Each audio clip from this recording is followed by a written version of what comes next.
We all know there is no one profile of a violent extremist or terrorist. So there's no way to predict who will become radicalized. Around the world and here in the United States, inexcusable acts of violence have been committed against people of different faiths, by people of different faiths, which is, of course, a betrayal of all our faiths.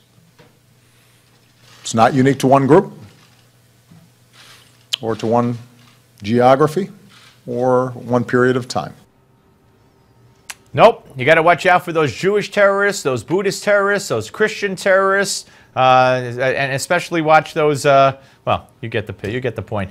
Joining us now, ladies and gentlemen, I'm very happy to say, is Paul Bremer. He's a former administrator of the coalition's provincial authority in Iraq, former ambassador at large for counterterrorism, and former chairman of the National Commission on Terrorism. And Mr. Ambassador, welcome, sir. Nice to be with you.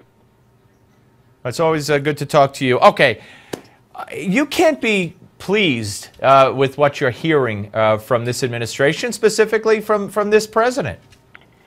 Well, no, you know, first, on the plus side, I have to give the president credit for re-engaging in the war in Iraq, which, you know, revived because he made the mistake of pulling our troops out at the end of 2011. That was a tough decision for him, and he deserves credit for it. But the whole process lacks any oomph, largely because of, I think, sort of intellectual confusion or ambiguity about what we're dealing with here. As you pointed out, he said, well, you know, this stuff is not unique to any one group. Well, yeah, it actually is. You can state fairly clearly the proposition. Most Muslims, the vast majority of Muslims, are not terrorists, but all of the serious terrorists are Muslims. And the administration can't find a way to say that.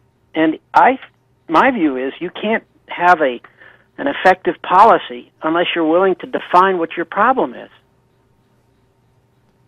Well, why is that, do you believe, sir? Why do you believe that this president goes out of his way, and he has everyone in his administration go out of their way? I mean, he is a Christian.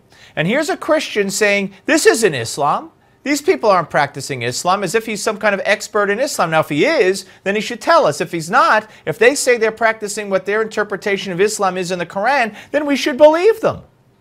Yeah, I don't think it's the position of a non-Muslim to offer an exegesis on what is the effect of Islam. They certainly say they call themselves the Islamic State.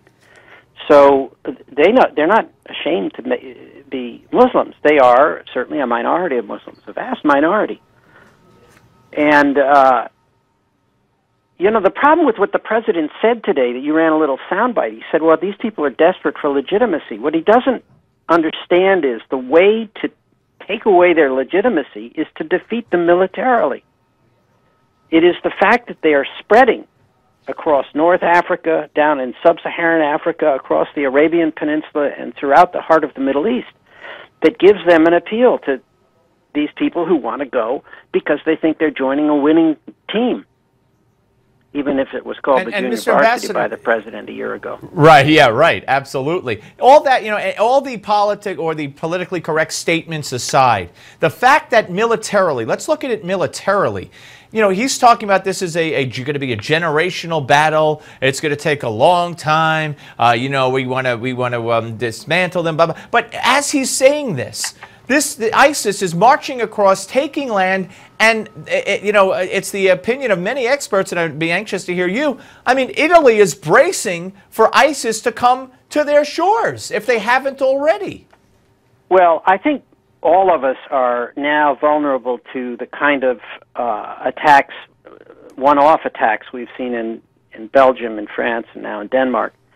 I mean, we have to expect that some of these guys, the Americans who are over there, will find their way back because it's hard to weed them out and they travel on American passports. And so we're going to have that kind of terrorism.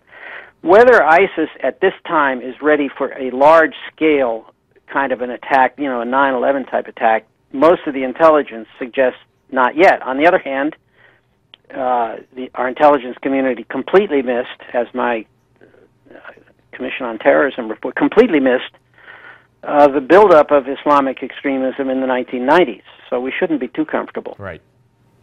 One quick one. We got about 30 seconds. Erin Burnett famously once asked you last year, didn't you get us into this mess talking about Iraq? Has Obama got us into this mess with ISIS?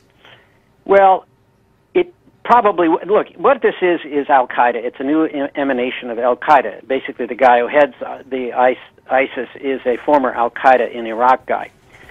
What he did, which was a mistake, was pulling the troops out of Iraq, which gave them the opening to come across the border from Syria. Right. There would have been problems Mr. in Ambassador, Syria without that. I hope you'll come back, sir. Pleasure speaking to you. Thank you. Nice to talk to you again. Paul Bremer, ladies and gentlemen. We're coming back.